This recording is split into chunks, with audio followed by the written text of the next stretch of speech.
Assalamualaikum warahmatullahi wabarakatuh. Halo, apa kabar semuanya? Semoga hari ini sehat semua ya. Sebelum belajar, mari kita berdoa bersama ya.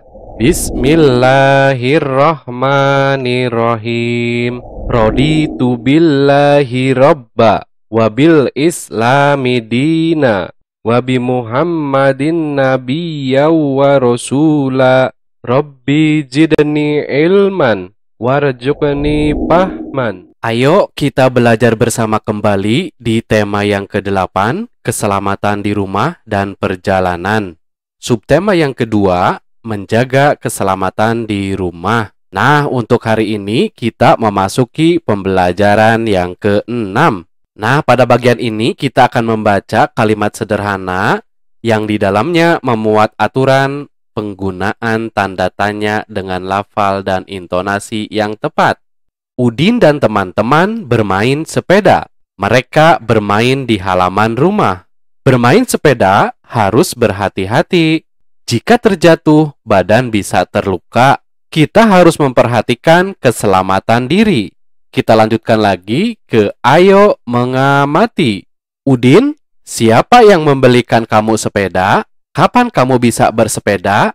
Tanya Siti kepada Udin. Kemudian Udin menjawab, ayahku yang membelikannya. Aku baru pandai bersepeda. Kata ayah, jika bersepeda harus berhati-hati. Benda-benda di sekitar juga harus diperhatikan dengan baik. Nah, gambar ilustrasinya seperti ini ya. Udin dan Siti dan teman-temannya sedang bermain sepeda. Kita lanjutkan lagi ke halaman berikutnya. Setelah membaca percakapan antara Udin dan Siti, yuk kita jawab pertanyaan berikut ini. Apa isi percakapan Udin dan Siti? Isi percakapan itu tentang sepeda Udin dan nasihat ayah Udin ketika bermain sepeda. Apa yang akan terjadi jika bermain sepeda tidak berhati-hati?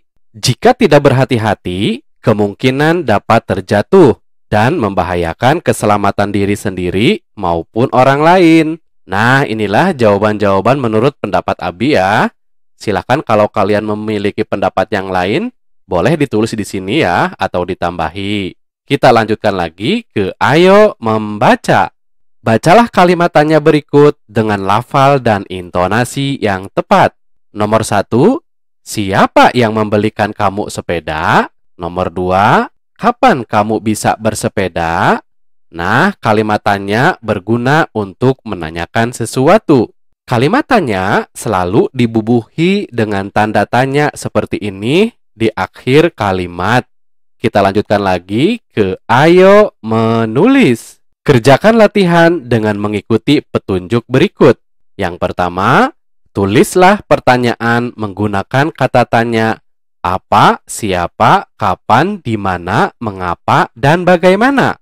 Tuliskan pertanyaan berdasarkan gambar berikut. Yuk kita lihat gambarnya di halaman berikutnya. Nah, gambar ilustrasinya seperti ini. Udin dan Siti terjatuh dari sepeda. Tuliskan pertanyaan yang kamu buat pada kolom berikut. Nah, contohnya nomor 1. Apa yang terjadi dengan Udin dan Siti? Siapa yang membonceng Siti? Kapan mereka jatuh dari sepeda? Di mana mereka jatuh dari sepeda? Bagaimana cara agar tidak terjatuh dari sepeda? Dan nomor 6. Mengapa mereka terjatuh dari sepeda? Nah, inilah jawaban-jawaban menurut Abi ya, menggunakan kata tanya apa, siapa, kapan, di mana, bagaimana, dan mengapa. Jangan lupa di setiap awal kalimat kita gunakan huruf kapital seperti ini. Dan kalau kalimat tanya diakhiri tanda baca tanya seperti ini ya. Kita lanjutkan lagi. Periksalah kembali pertanyaan yang telah kamu buat dengan teliti.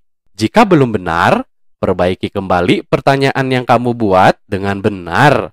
Kita lanjutkan lagi ke halaman berikutnya. Ayo membaca. Pada kegiatan ini, kita akan mempelajari bentuk-bentuk permainan yang menunjukkan persatuan dalam keberagaman. Udin dan teman-teman bermain sepeda. Udin dan teman-teman berbeda agama. Mereka juga berbeda daerah asal. Walaupun berbeda, mereka bermain sepeda dengan rukun. Sikap mereka telah menunjukkan sikap bersatu dalam keragaman. Pernahkah kamu bermain yang menunjukkan sikap bersatu dalam keragaman? Kita lanjutkan lagi ke ayo berlatih. Kerjakan latihan dengan mengikuti petunjuk berikut. Coba kamu tuliskan kegiatan bermain yang pernah kamu lakukan bersama temanmu. Tuliskan yang menunjukkan persatuan dalam keragaman. Nah, untuk mengerjakannya, kita lihat di halaman berikutnya. Tuliskan hasilnya pada tabel berikut. Nah, di sini sudah ada contohnya ya. Nomor 1 yaitu nama permainannya bersepeda. Nah, contoh nomor 2, melempar dan menangkap bola. Kemudian bermain kucing dan tikus, bermain bentengan, bermain kucing jongkok, dan masih banyak lagi ya permainan-permainan yang lainnya. Ini hanya contoh dari Abi, silahkan cari yang lain ya. Kita lanjutkan lagi ke ayo mencoba. Coba peragakan salah satu kegiatan bermain yang pernah kamu lakukan. Peragakan dengan percaya diri. Kita lanjutkan lagi ke ayo mengamati. Nah, pada bagian ini kita akan belajar menentukan konversi satuan waktu dan menyatakan lama waktu kegiatan dalam satuan jam. Udin dan teman-teman mulai bermain pukul 16.00. Mereka bermain selama 1 jam. Mereka selesai bermain pukul 17.00. Nah, gambar ilustrasinya ada di halaman berikutnya. Amati tanda waktu yang ditunjukkan oleh jam berikut. Nah, Udin dan teman-teman bermain mulai pukul 4 sore. Kemudian selesai pada pukul 5 sore. Kita lanjutkan lagi ke ayo berlatih. Gambarlah tanda waktu pada jam sesuai dengan penjelasan soal berikut. Kita lihat nomor 1 ya. Siti mulai bermain boneka pada pukul 16.00. Ia bermain selama 1 jam. Pukul berapakah ia selesai bermain? Nah, jika Siti mulai bermain pukul 16 sore atau pukul 4 sore, 1 jam kemudian berarti permainannya berakhir di pukul 5 sore atau pukul 17 sore. Kita lanjutkan lagi ke halaman berikutnya. Nomor 2, Beni mulai membantu ibu pada pukul 14.00. Ia membantu ibu selama 60 menit. Pukul berapakah ia selesai membantu ibu? Ingat, 60 menit itu sama dengan 1 jam ya. Yuk kita buat gambarnya di sini dan di sini. Nah, gambarnya seperti ini ya, menunjukkan pukul 14.00 atau pukul 2 ya. Sedangkan yang ini selesai membantu ibu menunjukkan pukul 3 atau pukul 15. Kita lanjutkan lagi ke nomor 3. Udin mulai bermain kasti pada pukul 15.00. Ia bermain selama 1 jam. Pukul berapakah ia selesai bermain? Yuk kita buat gambarnya di sini dan di sini ya. Nah, gambarnya seperti ini. Ini menunjukkan pukul 15.00 atau pukul 3 sore. Sedangkan gambar yang ini menunjukkan pukul 16.00 ya, atau pukul 4 sore. Kita lanjutkan lagi ke nomor 4. Lani dan teman-teman mulai bermain petak umpet pada pukul 16.00. Mereka bermain selama 120 menit. Pukul berapakah mereka selesai bermain? Nah, kita lihat dulu ini ya. 120 menit itu sama dengan 2 jam. Nah, sekarang kita buat gambarnya di halaman berikutnya. Nah, gambarnya seperti ini ya. Ini menunjukkan pukul 16.00. Atau pukul 4 sore. Nah, 2 jam kemudian berarti menunjukkan pukul 18.00 atau pukul 6 sore ya. Kita lanjutkan lagi ke nomor 5. Beni mulai belajar pukul 7.00. Ia belajar selama 4 jam. Pukul berapakah ia selesai belajar?